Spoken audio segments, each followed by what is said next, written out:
IES classes. In this video, you will learn how to write an invitation and its reply. सबसे पहले जब हम invitation की बात करते हैं तो invitation is broadly categorized into formal and informal invitation.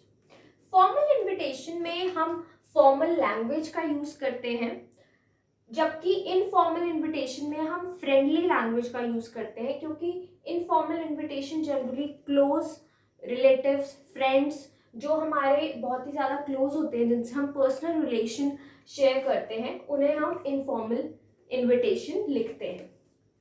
तो जहाँ पर फॉर्मल इनविटेशन में फॉर्मल लैंग्वेज का यूज होता है, वहीं इनफॉर्मल इनविटेशन में फ्रेंडली या फिर पर्सनल लैंग्वेज का हम यूज कर सकते हैं, पर्सनल कुछ वर्ड्स का यूज कर सकते हैं. ठीक है. और informal invitation is more personal, इसीलिए इसमें पर्सनल टच होता है जो कि फॉर्मल इनविटेशन में नहीं होता है.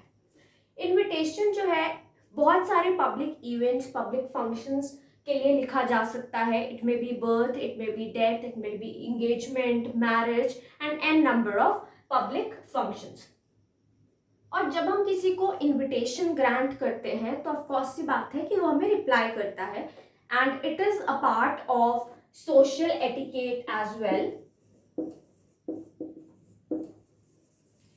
इंडिया में ये प्रैक्टिस बहुत ज़्यादा प्रिवलेंट नहीं है कि आप रिप्लाई करें एक इनविटेशन का. यहाँ पर इंडिया में ऐसा माना जाता है कि अगर मैंने आपको इनविटेशन दे दिया तो it is considered as accepted, और सर्कमस्टांसिस पे डिपेंड करता है कि आप आएंगे या नहीं आएंगे. लेकिन still it is a part of social etiquette, और बहुत सारी कंट्रीज में ये प्रैक्टिस बहुत ज़्यादा प्रेवलेंट है. तो रिप्लाई जो है, रिप्लाई में आप या तो इनविटेशन को एक्सेप्ट कर सकते हैं और या तो रिफ्यूज कर सकते हैं और रिग्रेट कर सकते हैं उस चीज के लिए. ठीक है. तो एक्सेप्ट आप तब करेंगे जब आप उस फंक्शन को अटेंड करेंगे, और ये होस्ट के लिए, जो आपको इनविटेशन देता है, उसके लिए बहुत ज़्यादा इंपॉर्टेंट होता है, ताकि वो जो भी नेसेसरी अरेंजमेंट्स हैं उस तरीके से कर पाए, उन्हें नंबर ऑफ गेस्ट भी पता चल जाए. तो इसीलिए भी आपको रिप्लाई करना चाहिए. तो एक्सेप्ट करते हैं तो आप उस फंक्शन को अटेंड करना चाहते हैं, और अगर आप रिफ्यूज करते हैं या रिग्रेट करते हैं, आपको कोई और फंक्शन में जाना है या कोई भी पर्सनल रीजन की वजह से, आप उसे रिफ्यूज भी कर सकते हैं इनविटेशन के लिए. तो जो रिप्लाई है वो अगेन, चाहे आप एक्सेप्ट करें या रिफ्यूज करें, इन दोनों के लिए ही हम दो टाइप के रिप्लाई लिख सकते हैं. It may be a formal reply और इनफॉर्मल रिप्लाई. अगेन यहाँ पर फॉर्मल और इनफॉर्मल का मतलब वही है कि यहाँ पर फॉर्मल लैंग्वेज का यूज होता है और यहाँ पर फ्रेंडली या फिर एक पर्सनल टच के साथ आप रिप्लाई कर सकते हैं. ठीक है. तो इस तरीके से इन्विटेशंस और रिप्लाई होते हैं. इन्विटेशन भी हम फॉर्मल इनफॉर्मल तरीके से लिख सकते हैं और रिप्लाई भी.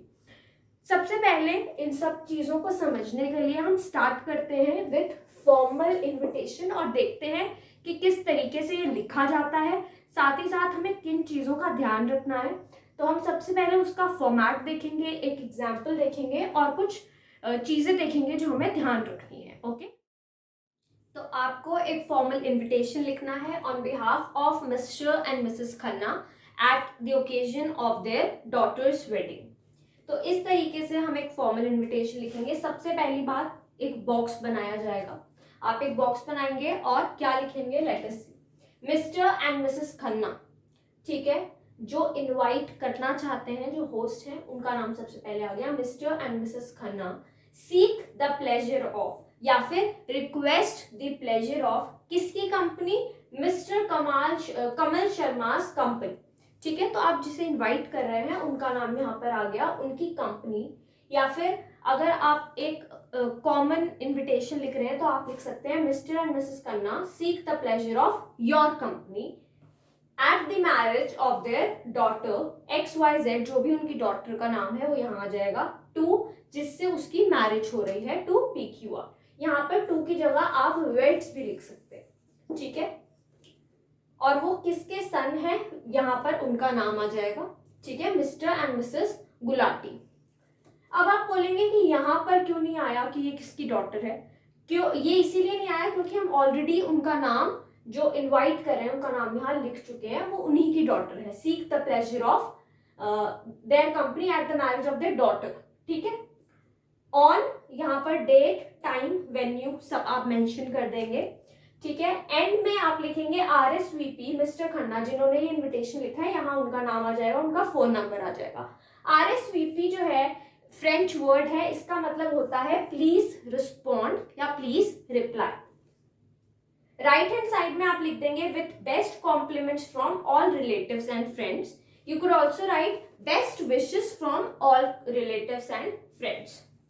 तो अगर हम इसके फॉर्मेट की बात करें कि इनविटेशन में किस तरीके से हमें क्या क्या मेंशन करना है, तो सबसे पहले कौन ये इनविटेशन लिख रहा है, हु किसे आप इनवाइट करना चाहते हैं, ठीक है। यहाँ पर ये दो नाम इस तरीके से हम स्टार्ट करेंगे, हुम, क्या ओकेजन है, व्हेन, जैसे यहाँ पर मैरिज थी, ठीक है। उसके बाद आप उस ओकेजन की डेट, टाइम और वेन्यू मेंशन करेंगे, जैसे यहाँ पर मैंने मेंशन किया ऑन, यहाँ पर डेट आ गई, एट, टाइम, एट, वेन्यू आ गया, इस तरीके से। लास्ट में लेफ्ट हैंड साइड में RSVP please respond mister Khanna, जिन्होंने ये इनविटेशन लिखा है, और उनका फोन नंबर आ जाएगा। राइट हैंड साइड में आप लिख देंगे best wishes from all friends and relatives. इस तरीके से जो है एक फॉर्मल इनविटेशन लिखा जाता है। अब मैं आपको कुछ टिप्स बताऊंगी कि जो जो चीजें आपको ध्यान रखनी है एक फॉर्मल इनविटेशन लिखते समय। Let us look into that. तो जो इनविटेशन है, फॉर्मल इनविटेशन, ये थर्ड पर्सन में लिखा जाता है। अगर मैं आपको सिंपल लैंग्वेज में बताऊं तो इसमें I, U, V in words को अवॉइड किया जाता है। जैसा कि हमने इनविटेशन में देखा, तो ये बहुत ही ज़्यादा ऑब्वियस है कि इन सारे वर्ड्स का आप यूज़ नहीं करेंगे, ठीक है। आप एब्रीविएशंस का भी यूज नहीं करेंगे। फॉर एग्जाम्पल डेट के लिए, टाइम के लिए, या कोई भी नेम आपको लिखना है, तो उसके लिए आपको एब्रीविएशंस यूज करने की कोई ज़रूरत नहीं है। आप एंड को इस तरीके से इनविटेशन में परफेक्टली लिख सकते हैं, क्योंकि इससे वो बहुत ज़्यादा अट्रैक्टिव लगता है। तो दिस इज अलाउड, ठीक है। इनविटेशन में सेंटर सेटिंग के हिसाब से आप इनविटेशन लिखते हैं, या फिर हर लाइन में पंक्चुएशन का ध्यान नहीं रखा जाता, ठीक है। हमने जो एग्जाम्पल देखा उसमें भी, for example mister and Mrs Khanna, next line में सीक द प्लेजर ऑफ, ठीक है, नेक्स्ट लाइन में नाम आया, इस तरीके से लिखते हैं, तो उसे हम सेंटर सेटिंग कहते हैं, और हर लाइन में पंक्चुएशन का ध्यान नहीं रखा जाता। नेक्स्ट थिंग, आप जब भी गेस्ट का नाम लिखेंगे वो पूरा नाम लिखेंगे, लेकिन एक चीज और आपको ध्यान रखनी है कि अगर हमारा जो गेस्ट है वो हस्बैंड वाइफ है, तो हम इस तरीके से उसे लिखते हैं, mister and Mrs Khanna, Khanna's company, इस तरीके से। तो ये बिल्कुल ठीक है। और आप वाइफ का नाम जनरली हम अवॉइड करते हैं जब हम हस्बैंड वाइफ को बुलाते हैं, तो आप इस तरीके से लिख देते हैं। अब आप बोलेंगे कि ma'am Mrs and Mrs mister Khanna में क्या दिक्कत है, तो मैं बोलूँगी कि आप इसे ही यूज़ करिए, because traditionally also and according to English etiquette also हम हमेशा इसी तरीके से इन्विटेशन में नाम लिखते हैं। तो आप इसी तरीके से नाम लिखें तो ज़्यादा बेटर होगा, ठीक है। So this is the only points you have to remember while writing. Same question के लिए अगर हमें एक इनफॉर्मल इन्विटेशन लिखना हो तो हम कैसे लिखेंगे? हम इनफॉर्मल इन्विटेशन एक इनफॉर्मल लेटर की तरह लिखते हैं। सबसे पहले सेंडर्स एड्रेस, एक लाइन छोड़ेंगे, डेट, उसके बाद salutation that is dear Sunil या फिर डियर आप जिसको भी इन्विटेशन लिख रहे हैं। सेंडर्स एड्रेस, यहाँ पर आप लाइन छोड़ेंगे, डेट, लाइन छोड़ेंगे, dear, you could leave a line here also, and now you begin the invitation. I feel joyful या फिर I feel delighted to invite you on my daughter's wedding on date, time, venue. ठीक है, आपने सब कुछ बता दिया। Then you can also give it a personal touch and write our would-be son-in-law is a fashion designer. आप कुछ भी उसे बताना चाह रहे हैं, ठीक है, आप वो सब ऐड कर सकते हैं। We are eagerly looking forward to having you with us for the wedding. ठीक है, no regrets, no excuses, see you, इस तरीके से आपने एंड कर दिया। इस टाइप के वर्ड्स या इस टाइप की लाइंस आप किसी भी इनफॉर्मल इन्विटेशन में यूज कर सकते हैं।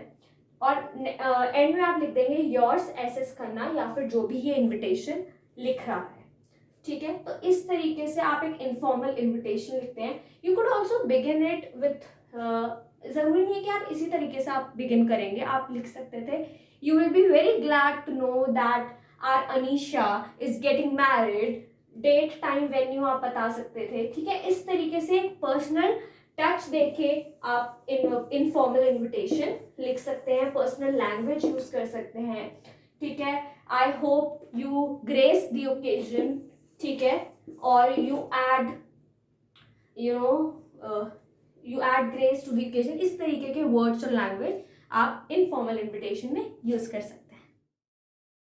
तो अब हम देखते हैं कि फॉर्मल रिप्लाई किस तरीके से लिखा जाता है। तो अगर आप इनविटेशन को एक्सेप्ट कर रहे हैं तो आप रिप्लाई कुछ इस तरीके से लिखेंगे, mister Sharma thanks Mr and Mrs Khanna.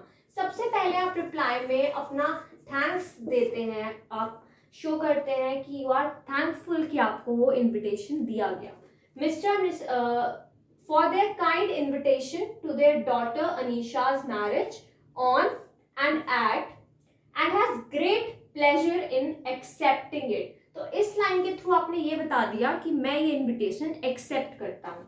You could also write I accept the invitation and confirm my presence, ठीक है। तो इस तरीके से आप इनविटेशन को एक्सेप्ट कर सकते हैं। इसके दो रीजन है रिप्लाई लिखने के।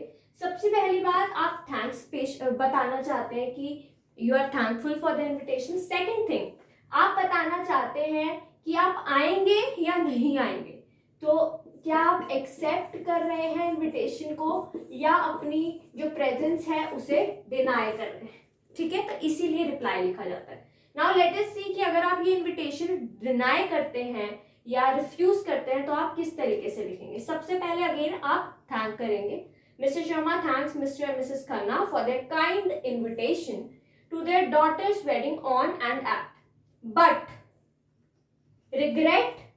regrets his inability to attend it, वो नहीं आ पाएंगे या he is unable to attend, why, due to prior engagement। तो आपने रीजन बता दिया कि आप क्यों नहीं आ पाएंगे बहुत ही शॉर्ट में।